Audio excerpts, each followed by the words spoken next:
اعوذ باللہ من الشیطان الرجیم بسم اللہ الرحمن الرحیم سبحان اللہ و بحمدہ عدد خلقہ و رضا نفسہ و زینت عرشہ و مداد کلماتہ۔ اللہم صلی علی سیدنا محمد۔ اس وقت ہم میدان عرفات میں موجود ہے۔ اس کی بہت زیادہ فضیلت ہے۔ میدان عرفات کی جبل رحمت کی فضیلت بہت زیادہ ہے۔ اس پہاڑ پر حضرت آدم اماں حوا کی ملاقات ہوئی اور توبہ قبول ہوئی۔ جبل رحمت پر حضرت آدم اور اماں حوا کی توبہ قبول ہوئی، اور فرمایا اس میدان عرفات میں نبی پاک صلی اللہ علیہ وآلہ وسلم نے اپنی اونٹنی قصوہ پر سوار ہو کر اپنی امت کے لیے 5 گھنٹے تک دعا کی ہے۔ میدان عرفات آئے بغیر کسی حاجی کا حج قبول نہیں ہوتا۔ وقوف عرفہ لازمی رکن ہے حج کا۔ اگر کوئی بیمار بھی ہو تو حکومت سعودی عرب کی جو حکومت ہے اس پہ لازم ہوتا ہے کہ بیمار کو بھی میدان عرفات تک پہنچانا ہے۔ بیمار انسان بھی یہاں پر ضرور لایا جائے گا، ورنہ حج قبول نہیں ہوگا۔ فرمایا جاتا ہے کہ محشر کے روز اللہ کی کرسی بھی یہیں پر لگائی جائے گی، اس مقام پر۔ اس مقام پر حج کا خطبہ بھی دیا جاتا ہے اور بتایا جاتا ہے کہ میدان عرفات بھی یہیں برپا ہوگا، اور اللہ تعالیٰ کے فرشتوں کا یہاں نزول ہوتا ہے۔ یہاں 1,24,000 صحابہ کرام کے ساتھ آپ صلی اللہ علیہ وآلہ وسلم نے حج فرمایا اور ایک بلیغ خطبہ بھی دیا ہے۔ اور اس میدان میں اللہ تعالیٰ حاجیوں پر فخر کرتے ہیں۔ جب حاجی میدان عرفات میں اکٹھے ہوتے ہیں تو اللہ تعالیٰ فرشتوں کے سامنے حاجیوں پر فخر کرتے ہیں کہ دیکھو یہ میرے بندے ہیں، آج میرے بندے مجھے راضی کر رہے ہیں، بے حال ہو کر اور گھر سے دور ہو کر کیسے میرے ذکر میں مست ہے اور کس طرح مجھے رو رو کر راضی کر رہے ہیں۔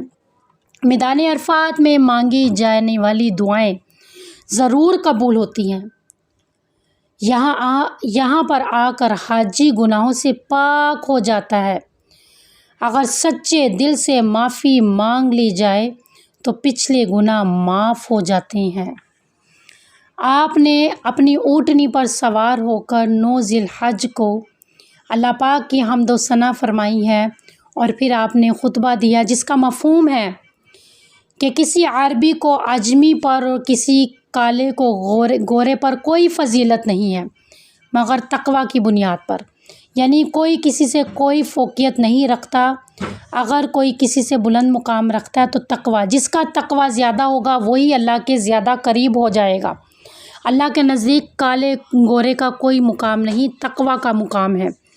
آپ نے فرمایا کہ لوگوں کبھی امانت میں خیانت نہ کرو، لوگوں مسلمان کا بھائی ہے، لوگوں اپنے غلاموں کا خیال رکھو، جو خود پسند کرتے ہو ان کے لیے بھی وہی پسند کرو، جو خود کھاتے ہو ان کو بھی وہی کھلاؤ، لوگوں خاص اللہ کے لیے ہر عمل کرو، مسلمان حاکم کے لیے بھلائی چاہتے رہو، اپنے حاکموں کو عزت کرو، عورتوں کے ساتھ اچھا سلوک کرو، قرض کی ضرور ادائیگی کیا کرو، تحفے کا بدلہ دینا چاہیے، عورتیں اپنے شوہر کے بستر پہ کسی غیر آدمی کو نہ آنے دے، عورتیں زنا نہ کرے، عورتیں اپنے بچوں کا قتل نہ کرے۔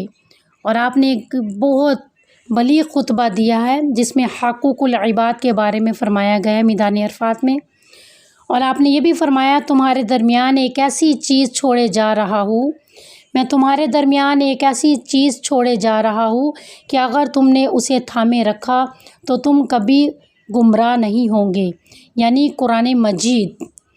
پھر اس کے بعد آپ نے شہادت کی انگلی آسمان کی طرف اٹھائی اور فرمایا اللہ تو گواہ رہنا کہ میں نے تیرا حق ادا کر دیا، آج میں نے تمہارے لیے تمہارا دین مکمل کر دیا اور تم پر اپنی نعمت پوری کر دی اور تمہارے لیے دین اسلام کو پسند کیا۔ آپ کا یہ خطبہ ہے جو بہت پسند کیا جاتا ہے اور ہمارے سب کے لیے ایک پیغام ہے، یہ ہمیں بہت زیادہ موٹیویٹ کرتا ہے۔ اس میدان کی بہت زیادہ فضیلت ہے، یہاں پر بھی سکینہ ہے، ایک نور ہے، ایک رحمت ہے، اور یہاں پر توبہ قبول ہوئی تھی ہمارے حضرت آدم کی، اماں حوا کی۔ اللہ ہم سب کی بھی یہاں پر توبہ قبول فرمائے اور ہم سب کو عمل والا بنائے۔ وما علینا الا البلاغ المبین۔